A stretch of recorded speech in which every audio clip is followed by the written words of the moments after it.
বর্তমানে ল্যাপটপ কেনার ক্ষেত্রে জাতীয় প্রশ্ন হচ্ছে কম বাজেটের মধ্যে গেমিং ল্যাপটপ ভালো হবে কোনটা। তাই আজকে কম বাজেটের মধ্যে মানে 1 লাখ টাকারও কমে 2026 সালে শুরুতে বাজেট সেরা গেমিং ল্যাপটপ নিয়ে চলে এসেছি। এই ল্যাপটপটিতে আছে 13 gen Intel core i5 processor, 16 GB RAM আর সাথে দুর্দান্ত এনভিডিয়া RTX এর 4050 6GB GPU। মানে গেমিং, ভিডিও এডিটিং, স্ট্রিমিং সব কিছুতেই এটা হবে পাওয়ার হাউস। চলুন দেরি না করে এই ল্যাপটপটির আনবক্সিং এবং টোটাল ল্যাপটপটা একটা কাটাছাড়া ভিডিও করি। বক্স ওপেন করতে দেখতে পাচ্ছি এইচপির মিনিমাল কার্টুন প্যাকেজিং, ভিতরে আছে ল্যাপটপ আর 150 ওয়াটের অ্যাডাপ্টার আর কিছু ডকুমেন্টেশন। প্যাকেজিং খুবই ক্লিন এবং সিম্পল। হাতে নেওয়ার পরপরই যেই জিনিসটা নজর কাড়ে তা হলো ভিক্টাস সিরিজের ক্লিন ডিজাইন, মনিস্টোন গ্রে কালার আর চ্যাসিসটা পুরো প্লাস্টিক হলেও বিল্ড কোয়ালিটি খুবই সলিড। ওজন কিন্তু এটার 2.29 কেজি থাকছে, মানে গেমিং ল্যাপটপ হিসেবে কিন্তু নর্মাল রেঞ্জে পড়ে। কারণ গেমিং ল্যাপটপে সবার কিন্তু মাথায় থাকে এটা মোটা সোটা হইতেই হবে, আসলে কিন্তু না। বর্তমানে গেমিং ল্যাপটপগুলো কিন্তু কোম্পানিগুলো চেষ্টা করতেছে মিনিমাল ডিজাইন এবং খুব লাইট ওয়েট করা। এই ল্যাপটপটার কিবোর্ডটা ফুল সাইজ ব্যাকলিট আর দারুণ ব্যাপার হলো এতে আছে নিউমেরিক কিপ্যাড। যারা স্টুডেন্ট, কোডার বা অফিস ইউজারদের জন্য কিন্তু এটা খুবই সুবিধাজনক। টাইপিং এক্সপিরিয়েন্স খুবই কমফোর্টেবল আর ট্র্যাকপ্যাডও বড় এবং খুবই রেসপন্সিভ। এবার আসি ডিসপ্লেতে, যা এই দামে সত্যি চমক দেয়। কারণ এই ল্যাপটপটিতে আছে 15.6 ইঞ্চ ফুল এইচডি IPS রেজুলেশনের ডিসপ্লে, 1920 1080p আর সবচেয়ে গুরুত্বপূর্ণ পার্ট হলো এটাতে আছে 144 হার্জের refresh rate, anti glare screen plus 300 নিটসের কিন্তু ব্রাইটনেস পাচ্ছেন এই বাজেটের মধ্যে। বাজেটটা কিন্তু সিক্রেট, লাস্টে বলবো। ইনডোরে বা স্টুডিওতে কাজ করার জন্য একদম পারফেক্ট। গেমিংয়ে স্মুথনেস তো আলাদাভাবেই পাবেন এই ল্যাপটপটিতে। এবার আপনাদের সামনে বলে দিচ্ছি এর মূল পাওয়ার বা স্পেসিফিকেশন, মানে এর ভিতরে আর যন্ত্রাংশ কলকবজা কি কি আছে এগুলো একটু আপনাদেরকে বলে দিই। প্রসেসর পাচ্ছেন ইন্টেল কোর i5 এর 13420H সিরিজের প্রসেসর, 13 জেনারেশন, 8 কোর 12 থ্রেডস এবং টার্বো বুস্টে কিন্তু একটা স্পিড পাবেন 4.60 GHz। ক্যাশ থাকছে 12 MB Intel smart cash, RAM থাকছে 16 GB DDR4 3200 MHz। স্টোরেজ পেয়ে যাচ্ছেন 512 GB PCIe Gen 4 NVMe SSD।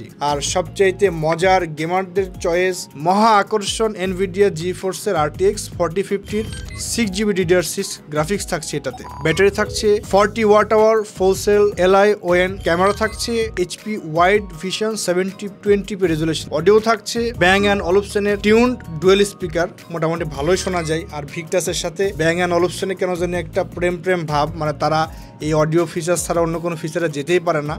যাই হোক, পোর্টস থাকছে 3টা USB A টাইপ, একটা USB C টাইপ, HDMI থাকছে একটা, 3.5mm কম্বো পোর্ট থাকছে, কানেক্টিভিটি ওয়াইফাই ব্লুটুথ তো থাকবেই। তার মানে এই কনফিগারেশন কিন্তু এই বাজেটের মধ্যে আসলে অবিশ্বাস্য। আমরা বাজারে আরো কয়েকটা গেমিং ল্যাপটপের সাথে কম্পিটিশন করে দেখেছি, কিন্তু আমরা দেখেছি যে না, ভিক্টাস এই ল্যাপটপ এই বাজেটের মধ্যেই বেস্ট কনফিগারেশনটা প্রোভাইড করছে। এজন্য আমরা এই ভিডিওটা নিয়ে চলে আসলাম। এখন সবচাইতে আকর্ষণীয় পার্টে চলে আসি। খেলার সবচাইতে আকর্ষণীয় পার্টে আমরা এখন আছি, সেটা gaming performance.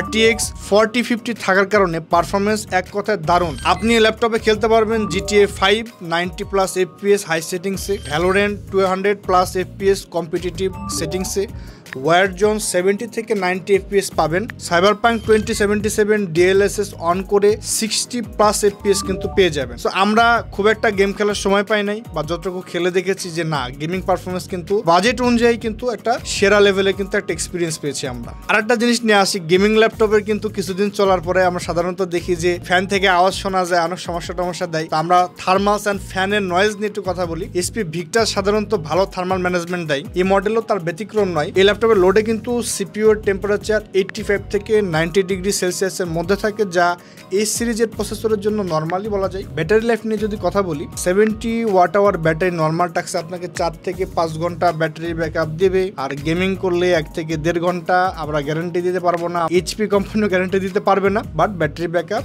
Quite better than other competitive আর আদার কম্পিটিটর ল্যাপটপ হিসেবে। গেমিং ল্যাপটপ হিসেবে এটা একদম স্ট্যান্ডার্ড আমি মনে করি, কারণ গেমিং ল্যাপটপ নরমালি এরকমই ব্যাকআপ ব্যাকআপ দেয়। আর ক্যামেরা নিয়ে আর কথাই বলতে চাচ্ছি না, আমরা পোর্টসে চলে আসি। কানেক্টিভিটি পোর্টটাও কিন্তু খুবই শক্তিশালী। HDMI 2.1 পাচ্ছেন, 3টা USB-A, একটা USB-C, 3.5mm কম্বো জ্যাক, মানে আপনি মোট কথা সবগুলা পোর্টে আপনি ইউজ করতে পারতেছেন, আপনার কনভার্টার প্রয়োজন হবে না। আর মাউস, ক্যাপচার কার্ড, ওয়েবক্যামের সাথে লাগিয়ে ঘাটতি কিন্তু অনুভব করবেন না আই থিঙ্ক। তো সব মিলিয়ে যদি আমি একটা ভার্ডিক্ট দেই তাহলে 1 লাখ টাকার মধ্যে HP Victus FA2082WM একদম 20 লেভেলের একটা গেমিং ল্যাপটপ আমি মনে করতেছি। RTX 4050 এর performance, 144 hertz display, typing comfort, thermal audio সবকিছু মিলিয়ে 20 বাজেট গেমিং ল্যাপটপ বলা যায় 2026 শুরুতে। আপনি যদি একটা গেমার হন, ভিডিও এডিটর হন, স্টুডেন্ট হন, অথবা আপনার টাকা আছে, আজাইরার সময় আছে, গেম খেলতে চান, তাহলে আগামী কয়েক বছর আপনাকে আরামসে সার্ভ করবে এই ল্যাপটপটা। এই ল্যাপটপটা রিভিউ করতে করতে রীতিমতো টায়ার্ড হয়ে গেছি, কারণ এরকম ল্যাপটপ আপনাদের জন্য খুঁজতে হয়। আমরা এই বাজেটের মধ্যে মানে 1 লাখ টাকার মধ্যে আমরা আসলে অনেক কয়টা ল্যাপটপ কিন্তু নিয়ে এসেছি, সবগুলো চালাই আমরা দেখছি, দেখে মনে হয়েছে যে না ঠিক আছে 2026 শুরুতে ভিক্টাসের এই ল্যাপটপটা আপনাদের জন্য একটা ভালো চয়েস হতে পারে। আর হ্যাঁ, এটার এই মুহূর্তে ডিসকাউন্ট প্রাইস যারা চ্যানেলের সাবস্ক্রাইবার আছেন তাদের জন্য 5000 টাকা। এটার সেলিং প্রাইস মার্কেটে সেল হচ্ছে 1 লক্ষ টাকা। আপনারা যদি আমাদের চ্যানেলের সাবস্ক্রাইবার হয়ে থাকেন, স্ক্রিনশট দেখাতে পারেন, নথিপত্র দেখাতে পারেন, তাহলে আমরা 5000 টাকার একটা ডিসকাউন্ট কিন্তু ব্যবস্থা করে দিব আপনাদেরকে। পরবর্তীতে এই ধরনের আরো ভালো বিউটিফুল ভিডিও দেখতে চাইলে অবশ্যই চ্যানেলটাকে সাবস্ক্রাইব করুন, শেয়ার করুন। এটা ফেসবুক, টিকটক সব জায়গায় আপনারা শেয়ার করে ভাইরাল করে দিন এই ভিডিওটাকে। দেখা হচ্ছে পরবর্তী ভিডিওতে। আল্লাহ হাফেজ।